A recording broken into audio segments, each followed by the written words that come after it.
Hello আম্মা। কিরে মা, কালকে তো ঈদের বাজার করা হয়েছে তোর? না মা, এই বাড়িতে আমি আর কিছু কিনি নাই। বছরের একটা ঈদ কিনোস না? আমার আগে কস না কেন? আমি টাকা পাঠাই দিতাম ওই দিয়ে কিনতি। না মা, এখনো কিনি নাই, দেখি পরে কিনমুনে। আর বিয়ের পরে এখন কি আর কোনো ঈদের বয়স আছে নাকি? কেন রে মা, তুই যে আগে কত কেনাকাটা করতে পছন্দ করতি, ঈদের আগে তো আমার মাথা খারাপ করে দিতি। আর সেই তুই বলতেছিস ঈদের জামা কাপড় লাগবো না। হ মা, আমারও যে এখন অনেক দায়িত্ব। আচ্ছা আমি টাকা পাঠাই দিতাছি, তুই কিছু কিনে নিস। না মা, লাগবো না আমার, তুমি ওই দিয়ে কিছু কিনা খাও। হাতে কি মেহেন্দি দিছোস? না মা, দেখি দিতে পারি কিনা। বৌমা কই গেলা? এইদিকে তো রান্না বান্না সব পইরা আছে, কালকে ঈদের দিন সব গুছগাছ করতে হইব তো। মা এখন রাহি, পরে কথা কমুনে। আচ্ছা মা, তুই ঈদের পরের দিনই চলে আসিস। দেখি মা, যাইতে দিলে যামুনে। বৌমা কালকে ঈদের দিন, কালকে কিন্তু আমার মেয়ে জামাই আইবো। আমার মেয়ে যা যা খাইতে পছন্দ করে আমি সব বাজার করে রাখছি, তুমি সুন্দর করে যেন ওইগুলা রান্না শুরু করে দিও। ঠিক আছে আম্মা। মেয়েদের জীবনটা এত কঠিন কেন? ছোটবেলা থেকে এত ঈদে মজা করে আসছি, কিন্তু এত অল্প টাইমে যে জীবনে এত বড় পরিবর্তন আসতে পারে সেটা মেয়ে না হলে বুঝতাম না।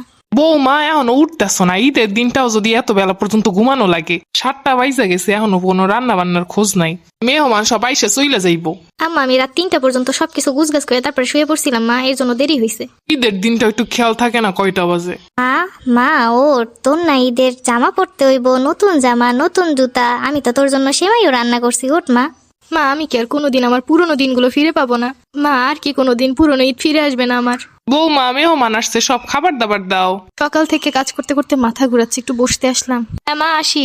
কিরে মা, সকাল থেকে ফোন দিতাছি ধরস না কেন? মা, একটু কাজে ব্যস্ত ছিলাম। ঈদের জামা কাপড় পরছিস, মেহেন্দি লাগাইছিস? না মা, এখনো পড়া হয় নাই, পড়বো অনেক ফ্রি হইয়া। কি বলিস, 2টা বাজলো দুপুর, এখনো পর্যন্ত ঈদের জামা কাপড়ই পরিস নাই? তারপরে তোমার কথা বলো, তুমি কি ঈদের শাড়ি পরছিলা? আরে মা, আমি তো শাড়ি পইরা তোর খালামণিদের বাসায় সব জায়গায় ঘুরে আসছি। আব্বা পাঞ্জাবি পরছিল। আরে মা, তোর আব্বা পাঞ্জাবি পইরা নামাজ পইরা আইছে। কখন হইতে ডাকতাছি, এখনো খোঁজ নাই।